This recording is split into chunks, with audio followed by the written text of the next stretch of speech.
Between traumas and limits, how I learned to put myself first and be happy. From a young age, I learned that not every family offers unconditional love, and that some relationships can be marked by silent tension and resentment that builds over time. My childhood was a mix of momentary joy and constant alertness. I always felt invisible in the face of others' expectations, especially when it came to my older sister, Carla. She was the kind of person who seemed to radiate perfection to everyone, always the center of attention. And I, even as her younger brother, was always sidelined, ignored, or belittled. As the years passed, her small acts of superiority transformed into something more aggressive, almost a veiled persecution that left me anxious and insecure. Growing up like this wasn't easy. Each of her victories seemed to erase any merit of mine, and I began to internalize a feeling of inadequacy that I would carry for a long time. My name is Claudio, and this story happened when I was 28 years old, about to get married. At the time, I was working as a graphic designer at a medium-sized company, living a stable routine, but deeply marked by childhood traumas. I've always avoided confrontation, preferring to maintain peace, even when I felt justice wasn't on my side. However, as my wedding date approached, I realized I needed to make choices that reflected my values and my personal history. It was then that I decided Carla wouldn't be invited. This decision, as simple as it might seem to an outsider, was a turning point for me and would set off a chain of events that would test my patience, resilience, and ability to put myself first. Before this defining moment, my life was marked by constant adaptation to my family's expectations. I grew up believing that pleasing others was more important than expressing my own needs. Every step I took seemed to be evaluated by my mother and father, and Carla always occupied the role of role model. Perfect, disciplined, dominant. I was constantly compared, criticized, and even my achievements were softened in favor of her shine. This generated a silent frustration that built up within me, but which I rarely expressed. For a long time, I felt like someone in my sister's shadow, someone who needed to be discreet, avoiding conflict at all costs. The real challenge began when I realized that excluding Carla from the wedding wouldn't be accepted as my decision. To my family, Carla was untouchable, kind of model daughter who couldn't be contradicted. I knew my decision would generate conflict, but I couldn't imagine the intensity of the emotions that would surface.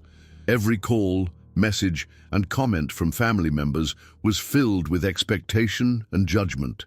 For the first time, I felt the real weight of asserting my autonomy, of defending my choices even in the face of near-universal opposition within my own home. The fear of confrontation was immense. Inside, I felt a mixture of guilt, anxiety, and a deep desire to finally be recognized as an individual capable of making my own decisions. But there was also a spark of hope, the hope that I could finally put myself first without feeling like I was betraying my past or unfairly hurting anyone. It was at that point that I realized that the moment I so dreaded could become an opportunity for growth, for learning to deal with family conflicts without losing myself emotionally.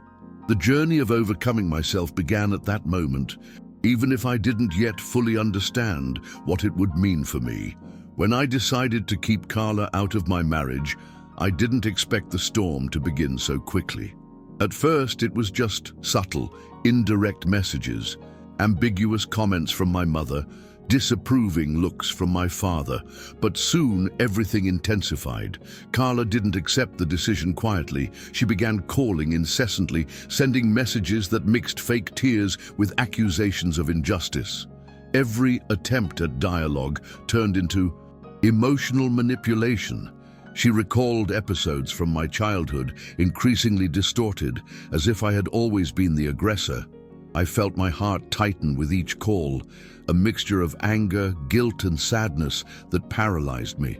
But at the same time, I knew that giving in would mean giving up on myself, repeating the pattern I'd carried since childhood. The family environment became a minefield.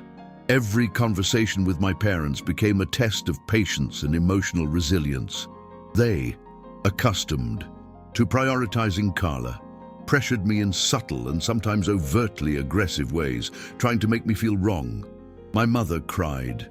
My father looked at me disapprovingly, and Carla, always smiling manipulatively, seemed to win every battle without even getting dirty. I found myself questioning my own decisions, doubting myself, feeling a weight that seemed impossible to bear. It was as if all the moments of childhood insecurity were repeating themselves, but now, with the responsibility of an adult and a future husband on my shoulders, there were days when I almost gave up. I felt like simply giving up everything and inviting Carla just to see temporary peace return. But every time I thought about it, something inside me screamed that I couldn't allow myself to be erased again. I needed to assert myself, not just for Carla, but for myself. The battle wasn't just about an invitation. It was about learning to put myself first, to set healthy boundaries, to confront old wounds that never healed. The feeling of loneliness was intense, but at the same time, I began to realize that this solitude was necessary for my growth.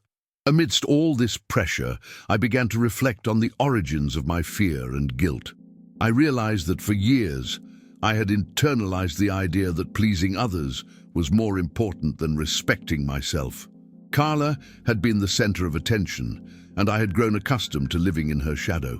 But now, faced with my own marriage, I could no longer allow myself to remain invisible.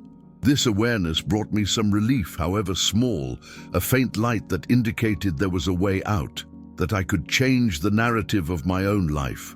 Each day, my resolve grew stronger, but the emotional toll was enormous. I lay awake nights reliving painful memories, trying to anticipate Carla's and my parents' next advances. My body felt tense, my stomach churned, and my heart heavy. But I also felt something new, a sense of courage I had never experienced before. For the first time, I understood that overcoming this would not be quick or simple. It would be painful, slow, and would require me to confront not only my sister, but the entire emotional legacy of my childhood. It was a forced but necessary process of maturation. And despite the fear, I began to feel more alive than ever. The turning point came one Friday afternoon when my mother called me into the living room to talk. The room felt charged, the air heavy with expectation and disapproval. She began with seemingly gentle words, recalling childhood memories and saying that Carla had always been special to the family. But as the conversation progressed, it became clear that this wasn't genuine concern, but rather an attempt to make me give in. Her every sentence felt like a reminder of all the times I'd felt small, invisible, and invisible. My breath became shallow, my heart raced, and I felt again that mixture of fear and anger that had paralyzed me since childhood.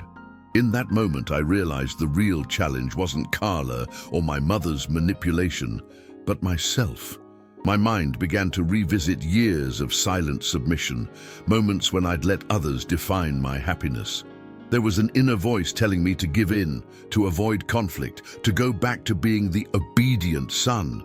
But there was also another voice, weak at first but growing, telling me I had the right to choose, to set my own boundaries, and to protect my own peace. It was at that moment that the decision solidified. I could no longer give up on myself for fear of disapproving others. When my sister finally arrived at my parents' house to confront me in person, the tension reached a fever pitch. She entered smiling, seemingly calm, but with a look that betrayed her intention to manipulate, to make me give in.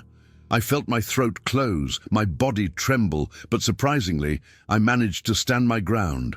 I took a deep breath, remembered the nights of doubt and suffering, and stated clearly that her presence would not be invited to my wedding.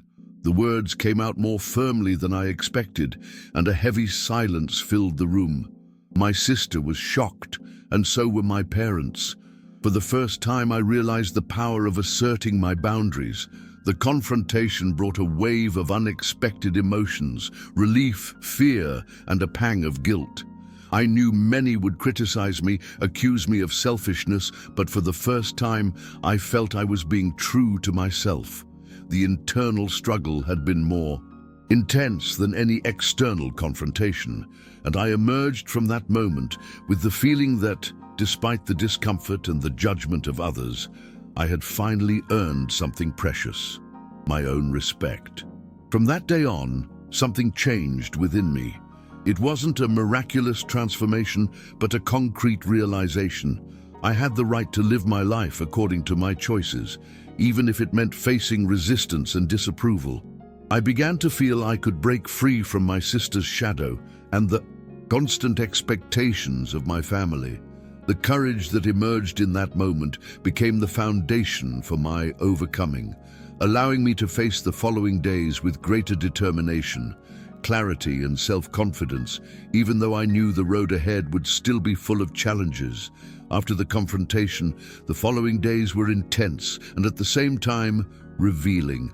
Every interaction with my family felt tense, but I could sense that something within me had changed. Before, every criticism or disapproving look would bring me down. Now I felt I could stand my ground without feeling guilty. This sense of autonomy, though small, was transformative. I began to understand that moving on didn't mean erasing painful feelings or ignoring what my sister and parents were doing, but rather accepting that my inner peace needed to be a priority. Every step I took toward my own emotional security strengthened my confidence, showing me that I could finally put myself first without guilt. I decided to invest in practical strategies to deal with family manipulation. I began to set clear boundaries, short calls, objective messages, and avoid endless arguments. It was a gradual learning process, because with each insistence from Carla or my parents, I felt my old insecurity resurface. But with patience, I managed to maintain my point of view without giving in. I also discovered that assertive communication is a powerful tool. By expressing my feelings without attacking, my family began to realize that I would no longer be easily manipulated. Each small victory reinforced my sense of empowerment and control over my own life. While working on my boundaries, I also sought emotional support outside my family. Talking to close friends, writing about my feelings, and reflecting on my experiences alone helped me process old traumas and see patterns that had previously gone unnoticed. Understanding that I wasn't the problem, but rather part of a dysfunctional family dynamic, brought relief and clarity.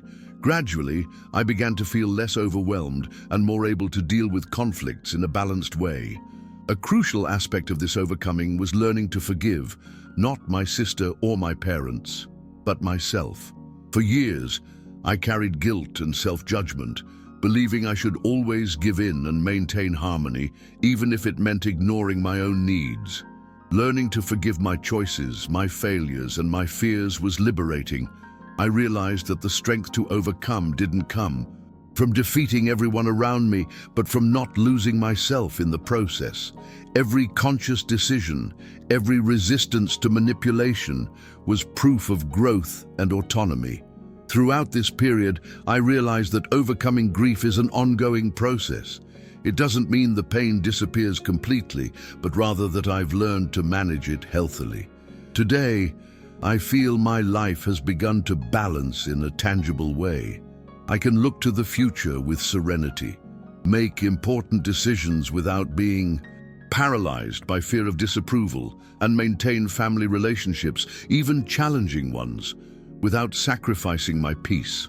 With each step, I've felt more complete, stronger, and more capable of living my own story without being held hostage by old patterns. As the wedding approached, I realized that every challenge I'd faced up to that point had strengthened me in ways I'd never imagined. The tension with my sister and the pressure from my parents, which had previously seemed unbearable, became opportunities for emotional growth. I learned that I didn't have to be perfect or meet others' expectations to be worthy of love and respect. The sense of autonomy was powerful. Every choice I made toward my own peace reminded me that I could define the limits of my life. For the first time, I felt that my story didn't need to be shaped by the mistakes or privileges of others, but rather by what I chose to build for myself.